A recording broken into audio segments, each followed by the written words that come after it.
Duel Review is brought to you by SpiderWolf.com. Hey guys, welcome to another great week of Duel Review. We're going to be starting off with Superman's Metropolis, followed by The Cave, and then for our focal point, American Horror Story. That's right. This week's anime is Metropolis, and our movie, The Hunger Games. I'm RJ. And I'm Nick. Let's get to it.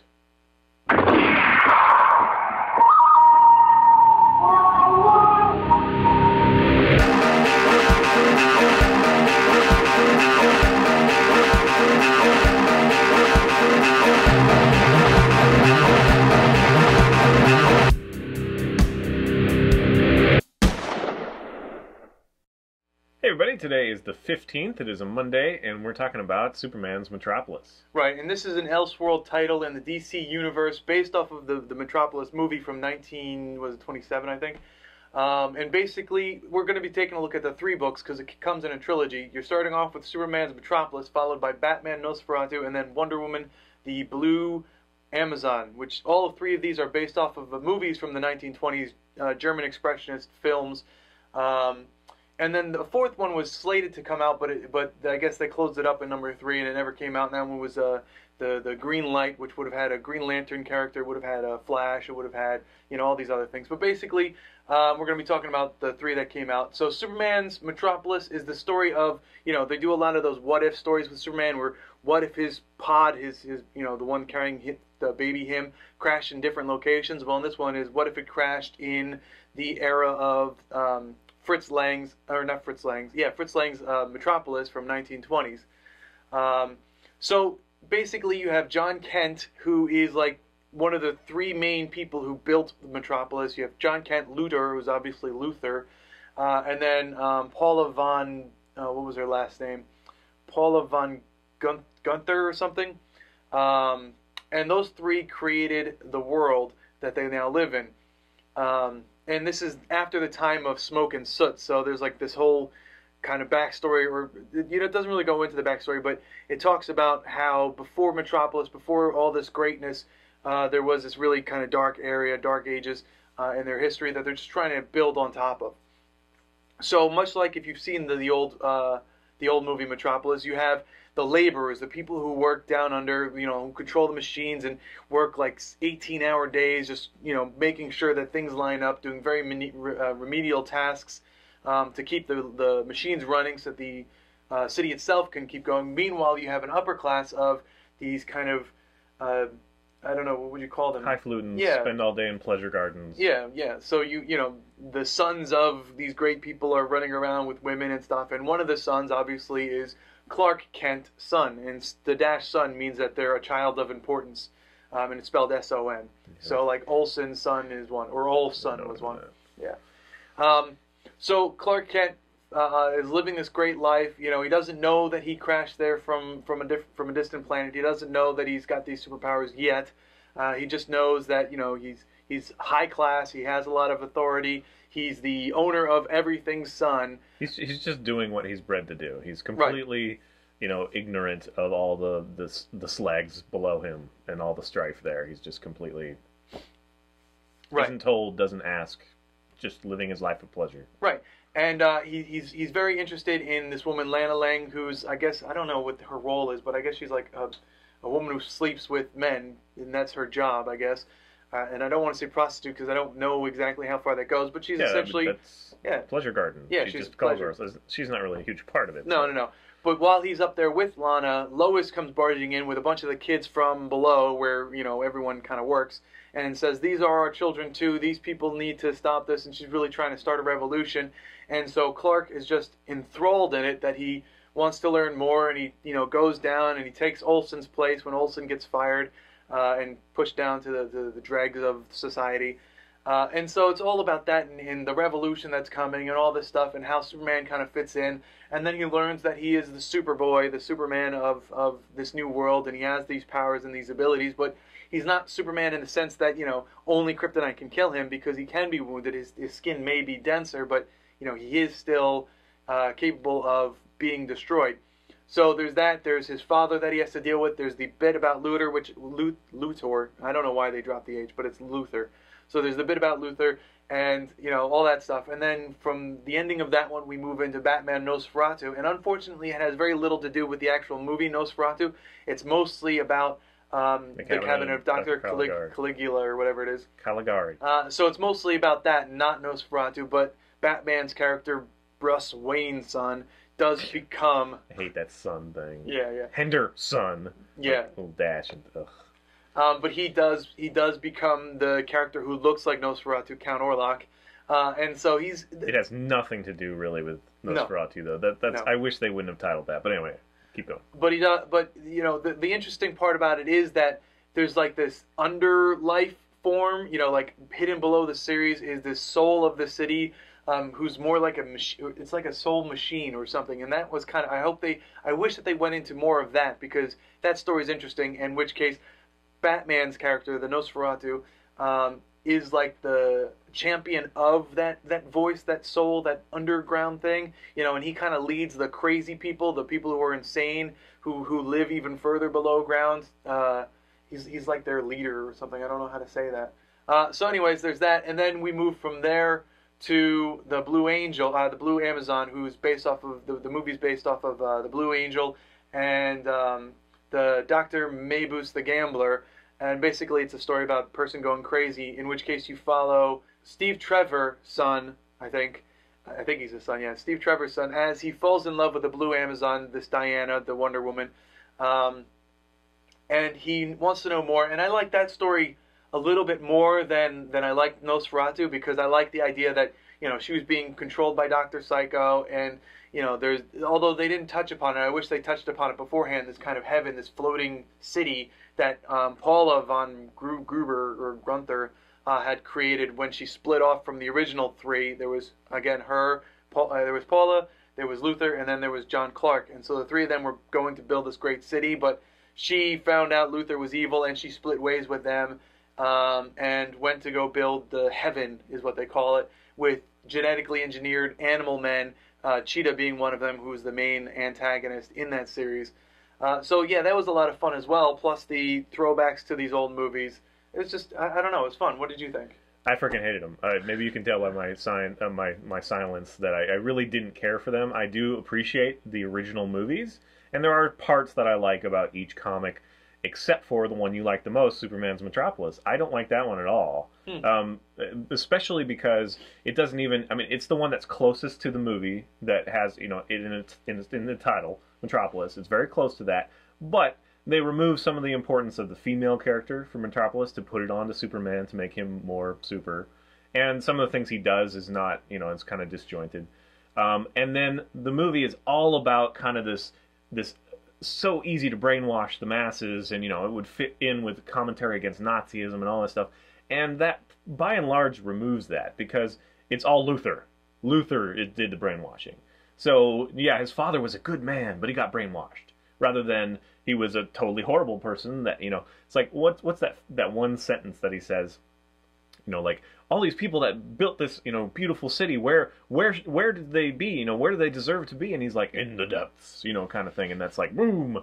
And him being brainwashed saying that takes all the, it's like, how can you've lived this life of pleasure and whatever, all on the backs of all these hard workers, and you're still callous enough and brainwashed enough, in the sense of disconnecting from humanity. And it all kind of took that away, and he's just brainwashed, like simply brainwashed by Luther. So, right. So Luther's really the only one that has, made that choice. So that kind of bothers me. I also don't like, in respect to Superman, that they actually made him this hoity-toity, highfalutin guy. Because, he's stupid enough that he doesn't understand that there are workers that built all this stuff. And, it's like he was stupid enough to just sit there and, like, chase women around a fountain, and that was his job for, how old is he? He's at least 20s. Yeah. So he's had that long, and he's just ignorant of all that. That kind of offends me. Even as I don't really like Superman, but that offends, like, how on earth could, Superman, the one that we know, be so ignorant of that? Well, he was always kind of a simpleton. Even on the farm, he didn't really question too many things until, that glowing thing told him that he was the son of Krypton. The Last Son of Krypton. Well, I guess the overlooking of some of the important themes, or at least diminishing of the important themes of the actual movie, and then the change of Superman, to me, it just doesn't make for... It's interesting. It's an interesting idea, and they have a lot of fun with it. I think that the Batman one is more interesting, although it's still not true to the movie or the characters. Movies, yeah. Well, it's really actually pretty close to the Cabinet of Dr. Caligari. They just put in things to make fit. And the most interesting about Cabinet of Dr. Caligari, spoiler alert, if you care, is at the very end, this is a whole story told from one person to another person, and at the end you find that this is a complete delusion and that the people that are having this conversation themselves are in an insane asylum. So that would have been beautiful if, like, Batman and all these other people were in an insane asylum. Right. That would have been very interesting. But, yeah, it's not really what happened. And Nosferatu, I don't know why they named it Nosferatu. They're just like, it's a bat, whatever. They could have actually had some components of that. Right. Though Nosferatu is a villain, mostly. So, yeah, to me, it just kind of didn't quite fit. And it was over too quickly. I love the idea of Joker being Dr. Caligari's, guy that he puts in the cabinet. Yeah, I like that too. That's fun. And then seeing all the crazy people, in the asylum, Penguin and Ivy and all that, Croc, Killer Croc and stuff. Yeah. That's all fun, too. So that was entertaining. And then the Wonder Woman, for me, had some great art. There was some more compelling art in that. But I couldn't get through the story. I was completely bored. But that's because I don't know these two movies. Oh. And I really don't. I didn't care. I was just like, whoa. Because See, to me, as far as this the three books go, the Wonder Woman really told the most story out of them all. Where Metropolis was just kind of short of was a sort of one shot, like this is the world that they live in, yay, and this is what Superman did. And then Batman this is kind of side of what happened, on the side of what happened to Superman, this kind of happened as well. Wonder Woman said, well, this is what happened, before Superman's Metropolis. This is what happened, to the people who created it. This is what happened to all this stuff. So I think the Wonder Woman one told the most story. And perhaps that's why it's the most boring, because it doesn't also have to do with the characters. Like, the Batman one, parts I enjoyed about that were Batman and Superman. And yes, Batman was, more... He was quite a, bordering on criminal. Right. But their conflict was interesting, because we all know that Superman and Batman have this friendship, but they don't really like each other, or they don't trust each other fully, kind of thing. And that was interesting.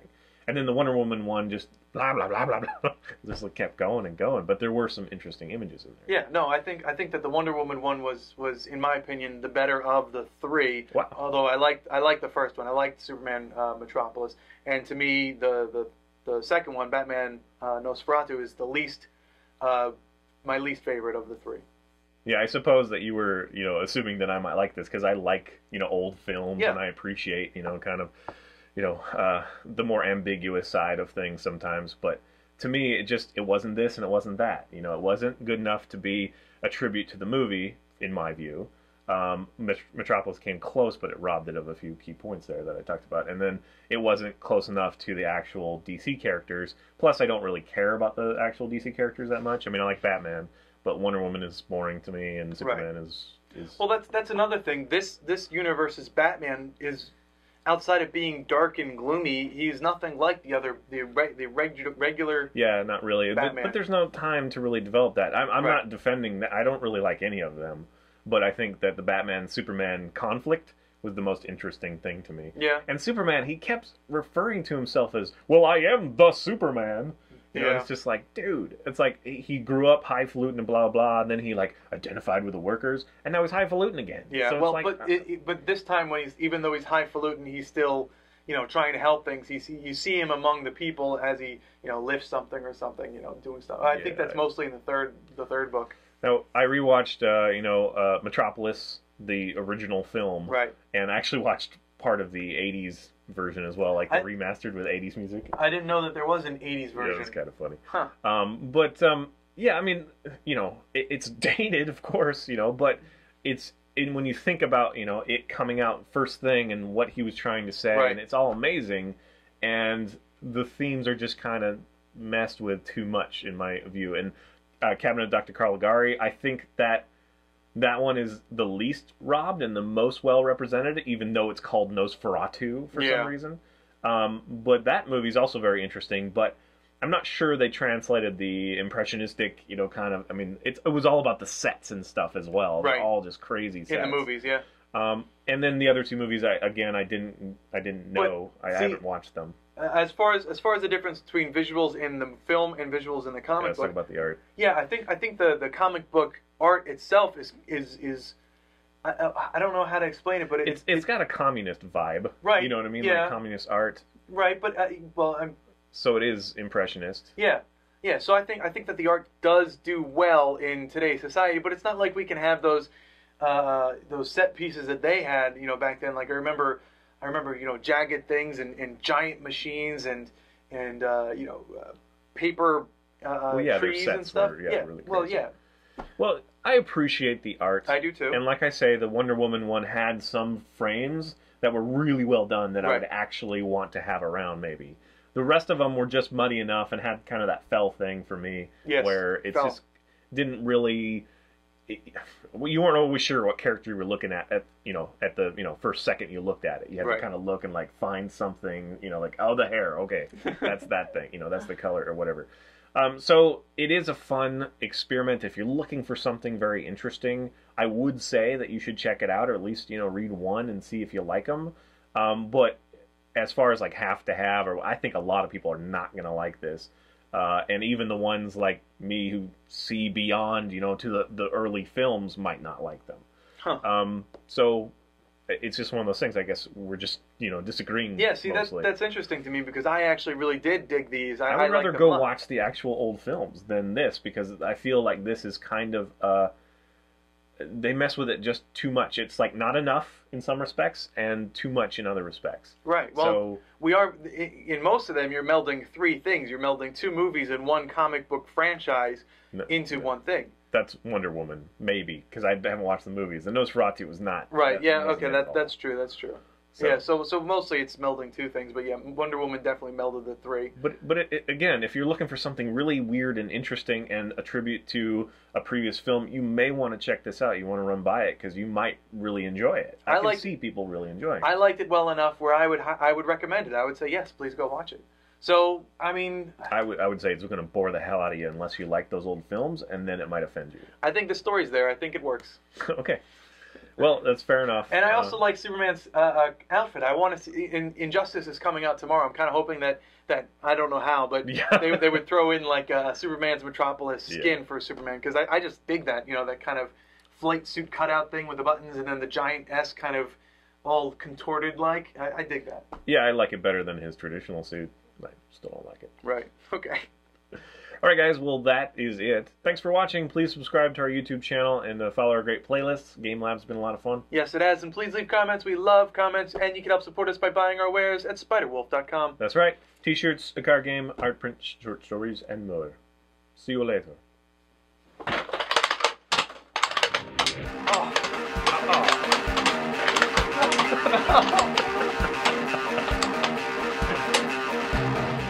Next up on Duel Review, it's The Cave. Feel it there. Dude, I was reading an article about the what is it, like African giant land snails or whatever they are. They're like the size of rats, and people were like holding them. I got so freaked out reading that article. Why? Because like apparently they're infesting Florida, and they're like in the thousands. People just need to eat them. Yeah. But like crunching them with your car, the shell breaks and can pop tires, so people are like speeding off. Oh, really? It's that thick? Yeah. I hate when this thing goes dull like that because I can barely see. It's dim. Yeah. It's dull. I don't know how to make it not. It's always dull. It's a Windows. Yeah, I realize that people might expect me to like this, but I just don't. I would rather watch the old movies, and even watching those is kind of like, I appreciate what you did here, but I want my 2 hours back. You know what I mean? Like, I'm happy for Fritz Lang. The one, you know, Fritz Lang, he did M, which I talk about all the time. I freaking love M. But M is not a silent film, and M is, you know, not expressionist. Right. Oh.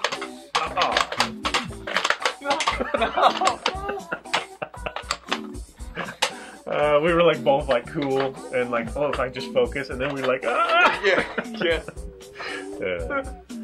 I was freaking out at the end there.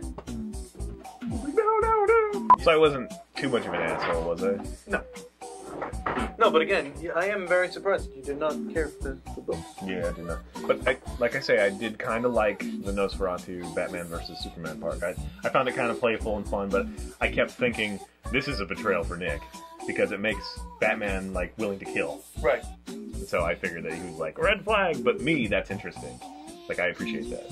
And maybe that's why, because it tapped into that, like, this is how I feel reality would be. Right, right. You know, it's like, some people, yes, the light doesn't always work. Some people are ultimately always corruptible, and they will always, you know, it's like, you have to stop them at some point. So there is a necessity of that. So I appreciated that difference. As far as Batman killing in the Nosferatu, I was actually hoping that he would have a blood hunger, because, you know, he is a vampire now, or he's not really a vampire, he's a child of the machine or whatever. I don't know what exactly yeah, he is. Again, would have probably given them points in my view if they had gone that far. But I think they were thinking, oh, fans would be pissed if we did that. So no, we can't do that. But, I mean, as far as what he was, and, you know, Superman rules the light side, and Batman will rule the dark underbelly of the criminally insane and stuff. It worked. It worked for me. Yeah, that kind of worked. And then it showed, you know, Superman's stupidity, you know, like as far as like, the light will always win, and as soon as we got rid of Luthor, everything's fine, you know, kind of thing. It's like, no, it's not, you know, in my view. You know. So that's altruistic. I think you identify with that. Yes, I do. I just don't. So I'm Batman, you're Superman. Let's go.